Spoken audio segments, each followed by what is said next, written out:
Hey guys, this is Heather. I was just sitting here sipping on my smoothie and thought we should have a chat about, are green smoothies always the answer?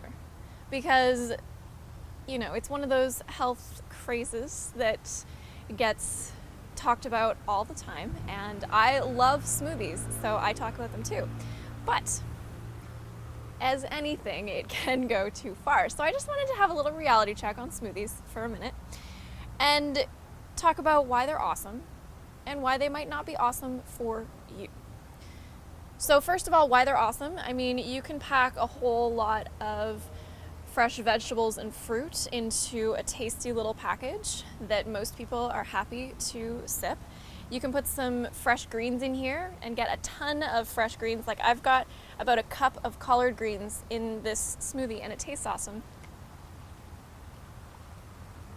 So for people who don't like fresh greens and don't want to eat salad all the time, excellent way to do that.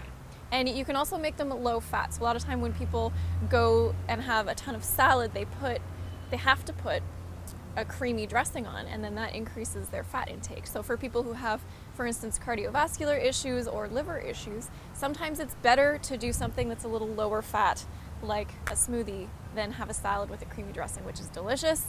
And you can do it in a lower fat way than with oils, but sometimes easier to do a smoothie.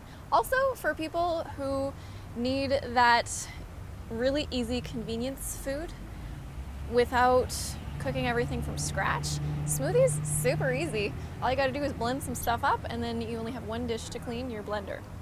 Smoothies make a great snack. They're really quick to prepare. They're very hydrating because you're gonna add some water or almond milk or something to it, so there's a lot of liquid in here that can help hydrate your body. I often recommend making smoothies before dinner. If you get home from work and you're starving, make a smoothie, satisfy your body and your stomach, and then you can focus more on making a proper dinner for yourself. Now, a lot of people I know have green smoothies for breakfast. I don't often have them for breakfast, or at least not alone, because what I find is that they don't keep me full for a long time unless I add stuff to them like rolled oats or cooked quinoa, or this one in particular has sunflower seeds, sesame seeds, and flax seeds in it. So it might be a little bit more filling, but what I find is smoothies really fill up my stomach, and then as my stomach empties fairly quickly from the smoothie because it's a lot of liquid, I get hungry pretty quickly. And recently I've seen some articles talking about how blending the fruit up changes the texture and the digestibility of the fiber in the fruits that are in here, so it is digested more quickly. It's released into your blood sugar more quickly. So there are certain people that smoothies are not going to be a good thing for, so people who have blood sugar issues like diabetes.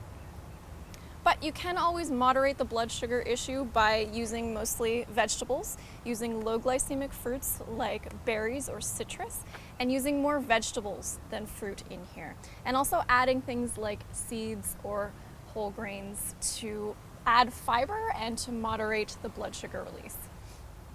In the winter, they can make you really cold, so I don't tend to have smoothies in the winter.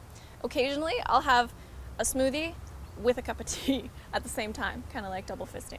And if you drink them too quickly, they can give you brain freeze.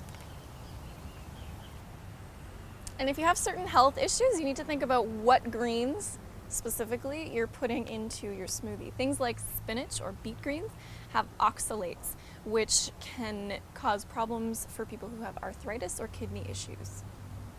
So all in all, I think smoothies are great. I mean, way better to have a smoothie than a milkshake. And green smoothies are even better because you're getting those added nutrients from the leafy greens that maybe you wouldn't get from eating mountains of salad all the time. Some of us like mountains of salad, some of us don't. But there are some things to consider in making your smoothie, and they're not the be-all and end-all of healthy eating. So there's no need to be smoothie obsessed. We can have our smoothie break, but we don't have to let smoothies take over our lives. So let me know what you think in the comments down below, what you do with your smoothie. Leave me a thumbs up if you like my thoughts on smoothies. And also go check out my cleanse programs. I have one that's a smoothie program for those who love smoothies, and I have another program that's veggie based for those who either wouldn't be good with smoothies or for people who just prefer having more vegetables than smoothies. And be sure to subscribe to my channel for new videos every week with vegan nutrition tips and vegan recipes. All right, have a good one. Enjoy your smoothie break. Bye, guys.